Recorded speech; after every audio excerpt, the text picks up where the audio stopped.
سلام دوستان عزیز، از شما بسیار خواهش میکنم این نوا را تا به آخر ببینید و باوری دارم که به شما پسند میآید.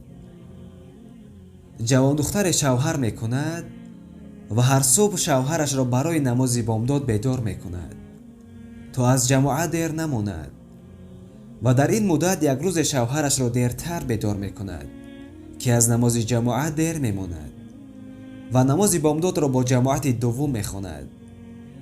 بعدی نماز امام نزدش آمده میگوید شما شوهر فلان زن هستید؟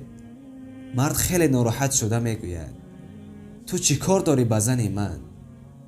امام در جواب میگوید به خدا قسم خواب دیدم که همه کسانی که امروز در جماعت اول بودند وارد بهشت شدند و در بینمان یک زنی بود.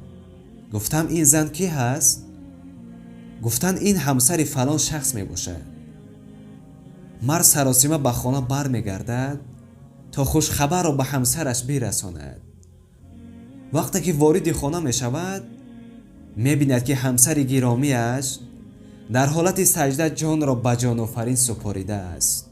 انا لله و انا الیه راجعون. ما از سوی خدا آمدیم، باز به سوی خدا بر می گردیم. خدای مرگ ما را همچنان مرگ با ایمان گردان.